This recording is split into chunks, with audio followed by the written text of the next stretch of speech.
My next question to you is also very important. So far, we have spoken about data gathering from the field immersion exercises and all that biases that could set in when the field researcher is out there. Tell us what happens when this data is being put into a report.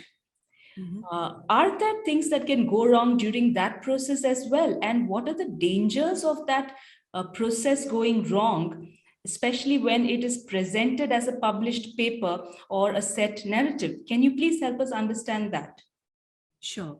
So all the biases that I've mentioned earlier, particularly validation, promotion of pre-constructed theoretical paradigms, and then the framework of reference of academics, they all find their way into data analysis and finally in the report that gets published. So now biases are typically rationalized by appending in the report, in the research report, what they call as the reflexivity section. So there is a reflexivity section. It may or may not go by that name, but there definitely is a place where the researchers sort of look back in retrospect at the kind of research they have done in the big research report.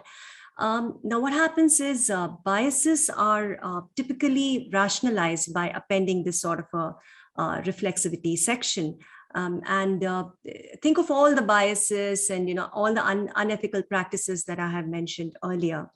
All this gets rationalized in the report through the reflexivity section, or the reflexive way of writing. And unethical crafting of research design and interviewing of interviewing of users are justified in this manner. So it is actually, it is used to rationalize the method of data analysis. Typically, that's the reason that there is a reflexivity section. But what happens is the way in which it's written up these days, it just becomes a practice of putatively validating pre-constructed theoretical constructs. And these are further strengthened by the senior researchers' confirmation biases, which also they bring in. So the reflexive sort of writing, or the reflexivity section that gets added in what we call as research reports becomes a practice of merely vindicating pre-mediated conclusions. So in the words of a senior academic researcher, I remember in one of the projects that I was in, he had said, reflexivity is not the place where we admit our blunders. So basically you have retrofitted rationalization of research design when you have this sort of a thing going on.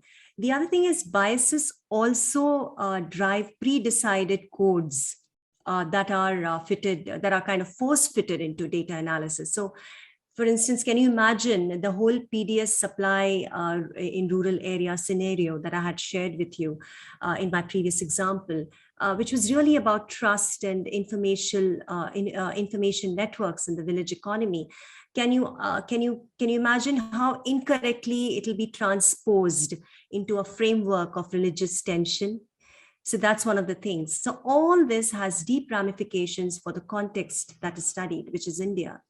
And it is significant that in a non-Western context, such as India's, that is guided by dominant constructs, it influences our social, our cultural, and even our political narratives.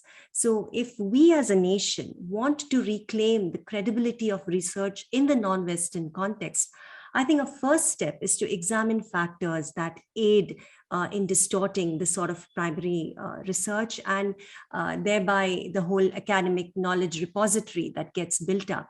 So the thing to remember is ours being a multicultural country, we are even more vulnerable to skewed study outcomes due to these kinds of predetermined constructs, and these will impact our sociocultural paradigms, the narratives, and most importantly, current administrative policies, because it's sad that it leads to stereotypes, falsely constructed narratives of a conflict-ridden society, and fabricated competitive victimhood stories globally. So these are the kind of things that get projected abroad in international field studies and researches and their publications. Please remember to subscribe to us and switch on the notifications for this channel. For our other social media links, more content, and to support our work, please visit citti.net. Dhanyavad. Namaskar.